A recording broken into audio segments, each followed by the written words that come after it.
Now we'll deal with threat identification and analysis. First thing we're going to look at is awareness. Now, what is awareness? Again, we go back to our principles. Principle to awareness is your 5 senses. It's what you see, what you hear, what you smell, what you taste, and what you feel or touch. This is your awareness. This is who and what you are. So, if we talk about awareness, we like to develop these 5 senses. And generally, seeing is not always believing.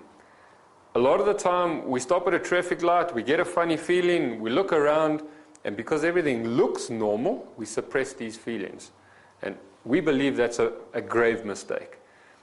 But because we're not used to our other senses, and because the visual aspect says to us, no, everything looks normal, but the feeling is going, there's a problem here, we rather rely on the visual because it looks right as opposed to feeling right. Now, each of these senses have their own way of telling us about our environment and what situation we're in. And I'm pretty sure every single one of us have been in a situation where we felt something wasn't right, and afterwards it was confirmed.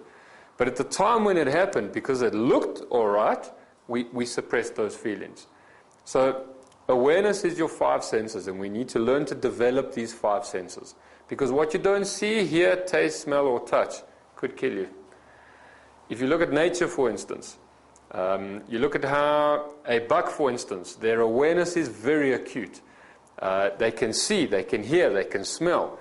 And any predator, their senses need to be just as sharp as the hunted. So it becomes a game of whose awareness is more switched on. And we truly believe that your awareness is like a light switch. It's either on or it's off. There are no varying degrees of awareness.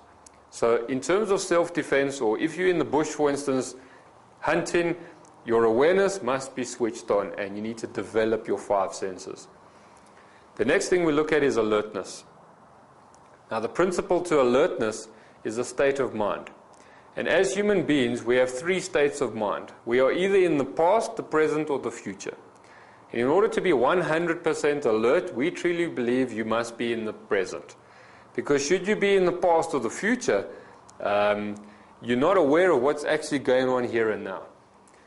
As an example, how often do we drive down the road and for the last 5 kilometers we cannot recall a thing? Because for the last 5 kilometers we were listening to the radio, or your mind was sidetracked, but you were somewhere else. You were not in the present.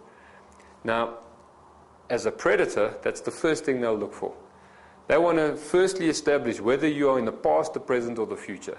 And I'll tell you now that if you're in the past or the future, you're a prime candidate. So being in the present, you'll be able to pick on things a lot quicker. Your reaction time being in the present is about 2.25 of a second. In the past or the future, your reaction time is 0.75 of a second, if at all, if you even see it. Now, being involved in firearm training and the martial arts, we often hear stories of where people say, you know, I stopped at the traffic light and next thing there were 6 people standing with guns trying to hijack my car.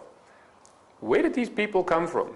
Mr. Spock didn't just beam these people down. They must have come from somewhere. But because the person was in the past or the future and not in the present, they didn't see these people arrive. Okay, so that's the first thing we need to look out for. Number 1, utilize your 5 senses. Number 2, be in the present frame of mind. Once we've gone through the awareness process and the alertness process, the next step that we work on is our 5-step threat analysis system. Our 5-step system works as such. Number 1 is to observe. Number 2 is to assess. Number 3 is to plan. Number 4 is to act. And number 5 is to observe again. So if I can just run you through that quickly. Observe firstly means observing who and what is around you at any given time. And we like to observe in a 360 kind of way, in the sense that we need to know who and what is around us in our immediate perimeter, in the middle perimeter, and the outer perimeter. So when you come to your vehicle, how often do we look inside before we actually get in?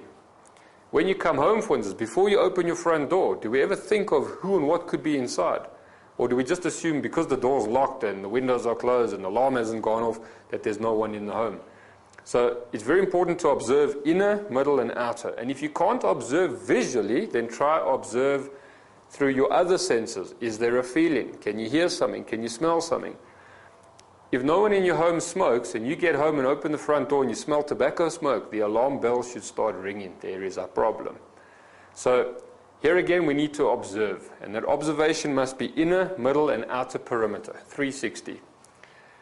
The next is to assess. Assessment is based on strengths and weaknesses. Once you've observed something, you very quickly need to assess what are your strengths and weaknesses and what are their strengths and weaknesses. This could be a way of assessing your home as well. When you come home at night, what are your strengths, what are your weaknesses? Do you have big bushes next to your front door? Could someone hide behind there? As a criminal, if you were going to attack yourself, you need to observe your home, your environment, and see if you were a criminal, what would your strengths be, what would your weaknesses be? But at the same time, as the homeowner coming home, what are your strengths, what are your weaknesses? And we then need to turn your strengths into, your weaknesses into strengths, and your attacker's strengths into weaknesses. The way we do that is the next stage, which is the planning phase. When we plan, we now need to decide how do we turn their strengths into weaknesses, my weakness into strength. As an example, my gun is concealed. Is that a strength or a weakness? I believe it's both. It's a weakness in the sense that you can't get to it because it's concealed, but it's a strength in the sense that no one will know you have a firearm. So how do you turn your weakness into a strength, and how do you turn their strengths into weaknesses? So that's your assessment phase. Your planning phase. The next step is to act. Now, in the action phase, one word of advice that I can give you: whatever your plan is, enact it with enthusiasm. In fact, you can have the worst plan in the world, but enacted with enthusiasm, I truly believe it'll work. But you can have the best laid plan in the world, enacted half-heartedly, I don't think it's going to work.